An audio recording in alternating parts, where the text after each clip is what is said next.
आणखी एका नवीन ब्लॉगमध्ये आपलं मनापासून स्वागत करते। तुम्हाला आजचा दिवस सुखाचा, आनंदी आणि आरोग्यदायी जाओ। तुम्ही जी काही स्वप्न पाहिली असतील ती सगळी स्वप्न तुमची पूर्ण होत। त्याचबरोबर शुभ सकाळ सर्वांना। सकाळची वेळ आहे आणि सकाळी ना कपडे वगैरे धुवून झाले, इतर सगळी क्लिनिंगची कामं आहेत ना ती आटोपलेली आहेत। खरं तर ना सकाळीच मी व्हिडिओला सुरुवात करणार होते, कारण बऱ्याच जणांच्या मी कमेंट वाचते ना, बऱ्याच ताईंच्या, तर त्यांना माझं मॉर्निंग रुटीन बघायला खूप आवडतं। सकाळची जी काही कामं आहेत मी आटपते, तर मी ती कशा पद्धतीनं करते हे पण बघायला आवडतं। आणि बऱ्याच ताईंच्या अशा पण कमेंट असतात की ताई, तुम्हाला काम करताना बघितलं ना की आम्हाला एक वेगळीच एनर्जी येते आमच्यामध्ये, आम्हाला पण सगळी कामं पटापट करावीशी वाटतात, आमच्यातला सगळा आळस निघून जातो। तर एवढ्या छान छान कमेंट खरंच मी वाचते ना, मलाच गंमत वाटते की खरंच असं आहे का, की मला काम करताना बघून तुम्हाला पण काम करायला आवडतं किंवा तुम्ही पण तुमच्या अंगातला आळस जो आहे ना तो झाडता आणि कामाला सुरुवात करता। तर खरंच खूप चांगली गोष्ट आहे। आणि असं होतं बरं का, कधी कधी आपण एखाद्याचं घर स्वच्छ बघितलं ना की आपल्याला असं वाटतं, अरे आपण आपलंच घर स्वच्छ नाही का, किंवा आपणच ही कामं करत नाही का, तर नाही आपण पण करूयात म्हणून। पण हा पॉझिटिव्ह बदल जो आहे ना तो मला खरंच आवडला बरं का तुमच्यातला। माझा व्हिडिओ बघून एवढा छोटासा जरी पॉझिटिव्ह बदल झाला ना तरी खूप मोठी गोष्ट आहे बरं का ही। आणि अजून एक मला तुमच्याबरोबर आवर्जून शेअर करावंसं वाटेल, सांगावंसं वाटेल की काही महिन्यांपूर्वी की नाही अशीच एक पॉझिटिव्ह कमेंट आपल्या व्हिडिओखाली आली होती की ताई, मी ना म्हणजे असेच व्हिडिओ बघत होते डेली रुटीनचे, आणि त्यामध्ये मी तुमचा व्हिडिओ बघितला आणि त्याच्यानंतर ना तुमचा व्हिडिओ बघून मला इतकं पॉझिटिव्ह वाटलं, इतकं छान वाटलं ना, अशी ती कमेंट होती जी की मी तुम्हाला सांगते आत्ता। तर त्या ताईंची अशी कमेंट होती की ताई, गेले काही दिवस ना, काही महिने माझे मिस्टर आजारी आहेत घरामध्ये, आणि कुठलीच कामं ना अशी माझी वेळेवर होत नाही, सगळा आळस असा लेझनेस झालेला आहे सगळं, आणि सगळं असं निगेटिव्ह वाटतं। आणि मग तुमचा मी व्हिडिओ बघितला ना तेव्हापासून मला एवढं भारी वाटायला लागलं, आणि तुमचा व्हिडिओ बघून ना मी सगळी कामं पटपट करायला लागले, आणि माझ्या घरामध्ये एकदम म्हणजे पॉझिटिव्ह बदल घडून आलेला आहे। तर असं झालं बघा ताईंनो। तर ती कमेंट मला खूप आवडली, खूप भावली माझ्या मनाला, आणि चला म्हटलं आपल्या व्हिडिओमुळं जर कोणाच्या तरी घरी छान असा पॉझिटिव्ह बदल होत असेल, किंवा घरातलं वातावरण इतरांच्या बदलत असेल ना, तर ती खूप चांगली गोष्ट आहे। तर असं ताईंनो झालं बघा इथं असं की मी तुमच्या दादांना सांगितलं होतं ना नॉट बांधायला, आणि त्यांनी बांधली लूज। याच्या आधी सांगितलं होतं बरं का, कपडे वाळत घालण्याआधी मी त्यांना सांगितलं होतं, आणि त्यांनी ती लूज बांधली ना, माझी चिडचिड झाली, त्याच्यामुळे मी त्यांच्यावर रुसले होते। परत त्यांनी येऊन बघितलं की ही खरंच रुसली आहे का, तर मी काही बोलत नव्हते। मग त्यांना कळालं, कसं आहे ना, माझ्या मनासारख्या गोष्टी नाही झाल्या ना की थोडंसं मी रुसते।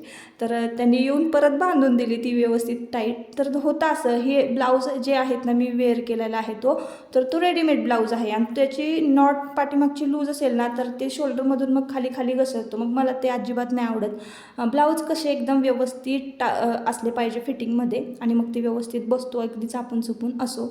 आता कपडे वगैरे माझे झाले, आणि आज आहे गुरुवार, मार्गशीर्ष महिन्यातील दुसरा गुरुवार, आणि आजच दत्त जयंती आलेली आहे।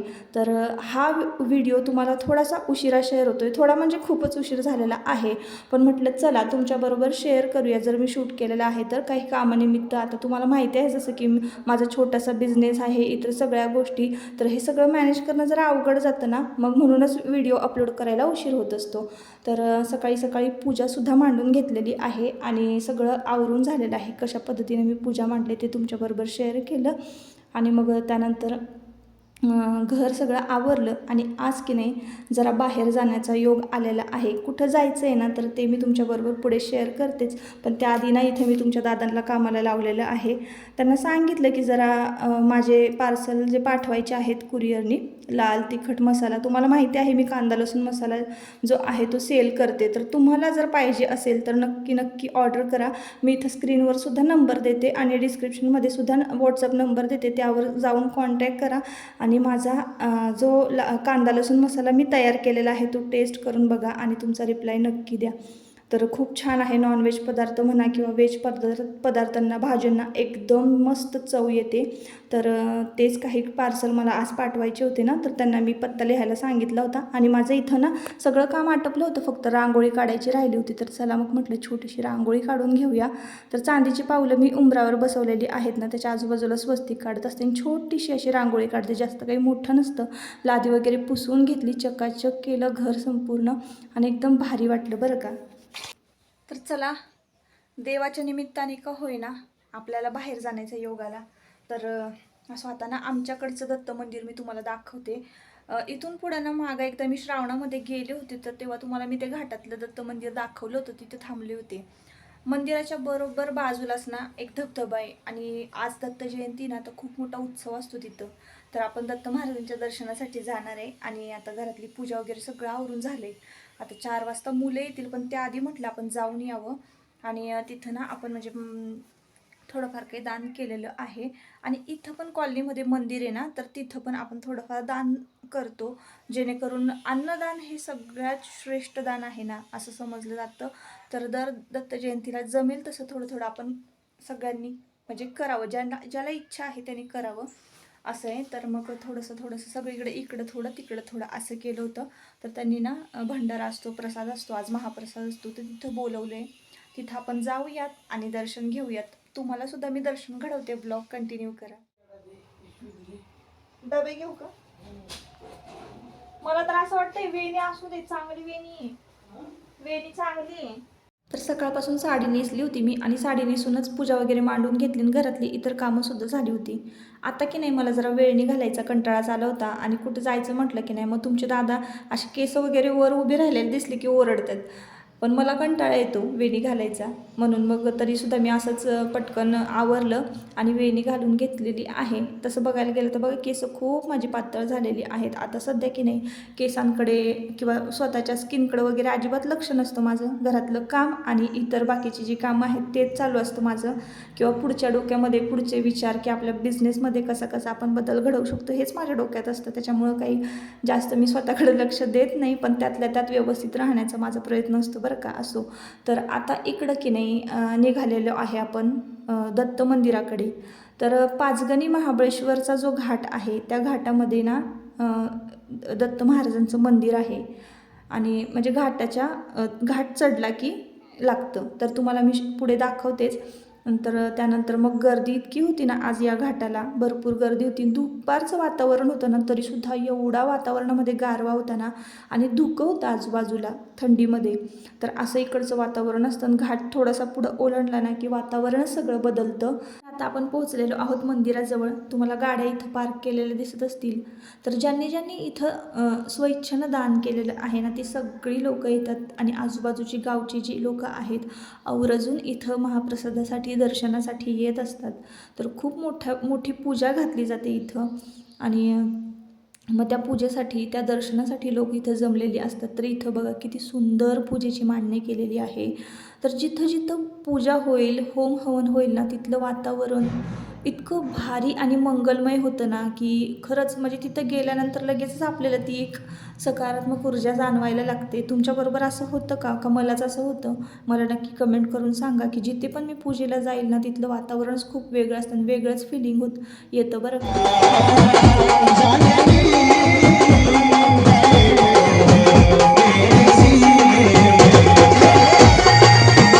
तर इथं ना ढोल ताशांच्या गजरामध्ये छान आरती झाली. आणि तुम्हाला दिसत असेल आजूबाजूला बघा, गाड्या येणाऱ्या जाणाऱ्या तुम्हाला दिसत आहेत. तर हा घाट आहे. घाट आता नाही म्हणता येत, असं थोडंसं चढच आहे घाटाचा. आणि इकडं बघा इतकं सुंदर यांनी हे डेकोरेशन केलं होतं ना. तुम्हाला हे डेकोरेशन बघितल्यानंतर, आणि जे दत्त महाराजांचे ज्यांनी मूर्ती साकारली होती की नाही ह्या पाळण्यामध्ये, किती सुंदर केलेलं आहे. हे बाहुलीपासून तयार केलेली आहे ही मूर्ती, 3 मुखांची. तर तुम्ही बघा, ती इतकी सुंदर दिसत होती ना, की साक्षात आपल्याला दत्तगुरूंचं दर्शन झाल्यासारखं. बघा किती सुंदर ह्यांनी हे तयार केलेलं आहे, हा पाळणा म्हणा लाकडी किंवा ह्या मूर्त्या. तर खरोखरच मला छोट्या बालस्वरूपातल्या दत्त महाराजांचं ना दर्शन झालं, आणि इतकं भारी वाटलं ना. इकडचं डेकोरेशन, इकडचं वातावरण, मंत्रांचा तो आवाज, ढोल ताशांचा आवाज, आरतीचा आवाज खूपच भारी वाटत होतं. तर कधीतरी तुम्ही इकडं जवळ जर राहत असाल तर नक्की या दत्त मंदिराला भेट द्या. आणि श्रावणामध्ये ना जेव्हा आम्ही जातो दांडेघरला, तुम्हाला मी जे दाखवलेलं आहे मंदिर, महादेवांचं शंकराचं प्राचीन मंदिर आहे हे मी तुम्हाला दाखवते ना, तर तो धबधबा आहे. आता त्याला पाणी नाही. पावसाळ्यामध्ये इथलं वातावरण इतकं निसर्गरम्य दिसतं की नाही, आणि एवढ्या मोठ्यानं धो कोसळत असतो धबधबा. तर मी तुम्हाला नक्की श्रावणामध्ये सुद्धा दाखवेन. इथं महाप्रसादाची तयारी केलेली आहे. प्रत्येकाच्या हातामध्ये ग्लोव्ज आहेत. इथं स्वच्छतेची काळजी पण घेतली जाते. आणि ज्यांची ज्यांची इच्छा आहे की बाबा घाटाला बसून मस्तपैकी जेवण वगैरे करायचं, तर त्यांनी आवर्जून इथं यावं. इथला महाप्रसाद ना असा मस्तपैकी घाटामध्ये बसून खाता येतो. एक मस्त असा अनुभव घेता येतो. तर तुम्ही पाहत असाल की इकडे छोटी छोटी गावं दिसत आहेत तुम्हाला. सगळं बारीक बारीक दिसतात आपल्याला, घरं, मंदिरं.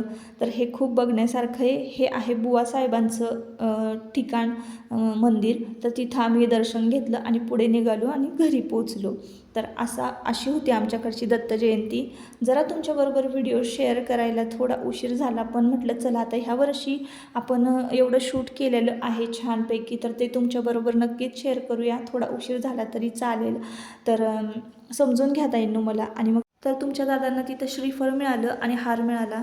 तर तो दत्त महाराजांच्या गळ्यातला हार ना चौकटीला बांधलेला आहे आजच्या दिवशी. आणि आम्ही त्यानंतर मग आम्ही इथं आलो होतो. आता इथं कुठं, तर आमच्या वाईमध्ये ना एक छोटंसं हातमागावरची फॅक्टरी आहे साड्यांची. तर या फॅक्टरीमध्ये मी आलेले आहे. तर तुमच्याबरोबर मी काही शॉर्ट्स व्हिडिओ शेअर केलेले आहेत. त्यामध्ये मी तुम्हाला साड्या दाखवल्या, त्या इथल्याच आहेत. ज्या कोणाला साड्या घ्यायच्या असतील तर अगदी विश्वासाचं हे ठिकाण आहे. तुम्ही आरामात माझ्याकडून साड्या विकत घेऊ शकताय. अगदी साध्यासुद्धा, मशीन प्रिंटसुद्धा आणि हातमागावरच्या सुद्धा दोन्ही प्रकारच्या साड्या इथं मिळतात. म्हणजे सगळ्याच प्रकारचे पॅटर्न तुम्हाला इथं बघायला मिळतील. हातमागाच्या ज्या साड्या आहेत त्यांची 13-14 हजारापासून सुरुवात आहे. तुम्हाला पाहिजे त्या कलरमध्ये, पाहिजे त्या कॉम्बिनेशनमध्ये, त्या डिझाईनमध्ये इथं साडी जी आहे तर ती तुम्हाला तयार करून मिळणार आहे. तुम्ही जसं म्हणाल तसं त्या पद्धतीनं साडी कस्टमाइज करून दिली जाईल. तर तुम्हाला जर साडी कस्टमाइज करून घ्यायची असेल, बनवून घ्यायची असेल स्वतःसाठी, तर 13,000 रुपयापासून सुरुवात आहे. यामध्ये वापरणारं मटेरियल जे आहे ते अगदी हाय क्वालिटीचं असणार आहे. आणि जर जी आहे ती प्युअर सोन्याची असणार आहे. आता तुम्ही कुठल्या पद्धतीनं सांगताय साडी विणायला, किंवा किती प्राईजमध्ये सांगताय, तुमचं बजेट किती आहे, त्यावर ते मटेरियल कसं वापरायचं ते ठरतं. त्यातलाच मी तुम्हाला एक पॅटर्न दाखवते. आता संक्रांत जवळ आलेली आहे आणि हा ब्लॅक कलरचा एक पॅटर्न त्यांनी तयार केलेला आहे. तर याचं फॅब्रिक इतकं भारी आहे ना ताईंनो. ही सगळी जर आहे ना एकदम मस्त हाय क्वालिटीची आहे. आता अशी मी म्हणणार नाही की ही सोन्याची आहे बरं का, कारण 14-15 हजार रुपये याची प्राईज आहे, सुरुवात आहे प्राईजची. तर याला काही सोन्याची जर वगैरे नाही. पण हां, या जरीची गॅरंटी मात्र दिली जाईल. इतकी चमक याची सुंदर आहे. हातमागावरच्या साड्या ओळखायच्या कशा, तर ते पण तुम्हाला सांगते बघा. इथं अशी विणकाम आहे ना, कुठंतरी असा एंड झालेला असतो, असं टाका वगैरे टाकलेला असतो. तर अशा पद्धतीनं आहे ना आपण हँडमेड साड्या ज्या आहेत त्या ओळखायच्या की कुठली हँडमेड आहे आणि कुठली मशीन प्रिंट आहे. आपल्याला लगेचच कळतं. मशीन प्रिंटच्या ज्या साड्या आहेत ना, तर ते जसेच्या तसेच असतात शिक्के, जसेच्या तसेच. म्हणजे मापन वगैरे हे जे डिझाईनचे जे आहे ना ते एकदम सेम असतात. हातमागावरच्या ज्या साड्या आहेत त्यांचं कुठंतरी थोडंसं चुकलेलं असतं, कुठंतरी गाठ बसलेली असते, कुठंतरी टाका मागे पुढे झालेला असतो. तर हे बारकाईनं बघायचं आहे. आणि एकदम बारीक नजर असली पाहिजे. तर तुम्ही कुठल्याही दुकानात गेला आणि तुम्हाला म्हटलं ना हा हँडमेड आहेत ह्या साड्या, आणि बघा तर ह्या गोष्टी तुम्ही लक्षात ठेवा की कुठली हँडमेड आहे आणि कुठली मशीन मेड आहे, त्या आपल्याला ओळखता आली पाहिजे. त्यानंतर बघा ह्या आपल्या साध्या सिंपल आहेत. तर ह्या तक्षशिला वगैरे मी तुम्हाला दाखवलेली आहे. तर मी तुम्हाला ना शॉर्ट व्हिडिओमध्ये दाखवलेलं आहे. ज्यांना कोणाला घ्यायचं असेल त्यांनी कॉन्टॅक्ट करा म्हणून मी सांगितलं होतं. एकदम स्वस्तात मस्त. आता आपण डायरेक्ट फॅक्टरीमध्ये आलेलो आहोत, तर तुम्हाला माहिती आहे तुम्हाला एकदम स्वस्तात मस्त आपल्याकडे साडी मिळणार आहे. याचं फॅब्रिक बघा खूप जास्त सॉफ्ट आहे. किनार पण याची खूप जास्त सॉफ्ट आहे बरं का, अजिबात कडक चरचरीत नाही आहे. इतकी छान सुंदर, जसे की तुम्ही डेली वेअर करता साड्या की नाही, एकदम अशा सिल्कमधल्या चापून चुपून आपण एकदम पटकन घातले की वाकू शकतो, उभं राहू शकतो, इकडे तिकडे पळू शकतो, इतक्या लाईट वेट ह्या साड्या आहेत. आणि ही मला खरंच खूप आवडली तक्षशिला. इकडचे सगळे मी जेवढे पण पॅटर्न बघितलेले आहेत साड्यांचे, त्याचं सूत एक नंबर आहे, कलरची गॅरंटी आहे, डिझाईनची गॅरंटी आहे.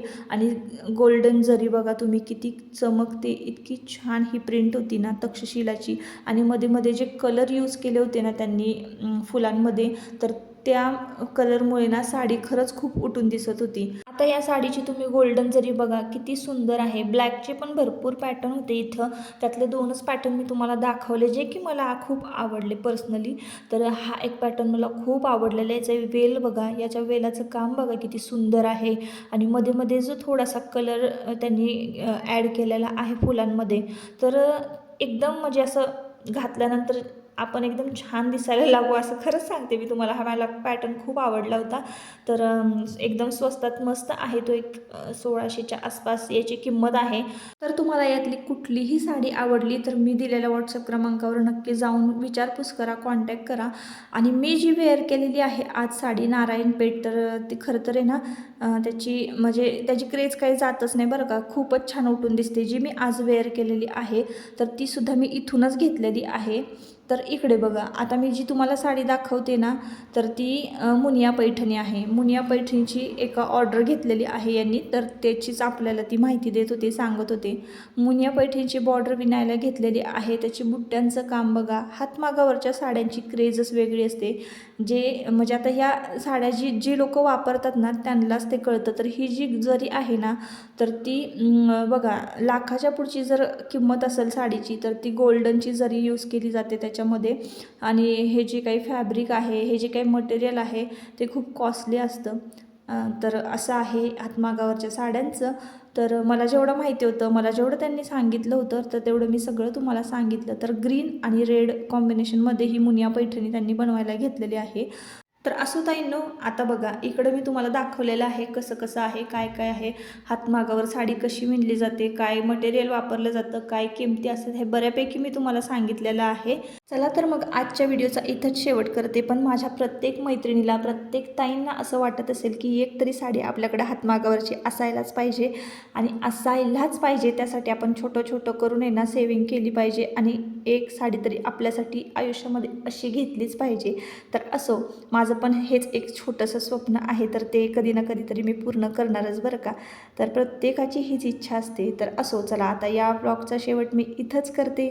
परत आपण पुन्हा भेटूया नवीन एका ब्लॉगमध्ये. तोपर्यंत स्वतःची काळजी घ्या, मजेत राहा आणि छान छान स्वप्न बघत राहा आणि ते पूर्ण करण्यासाठी सुद्धा झटत राहा. चला, बाय बाय.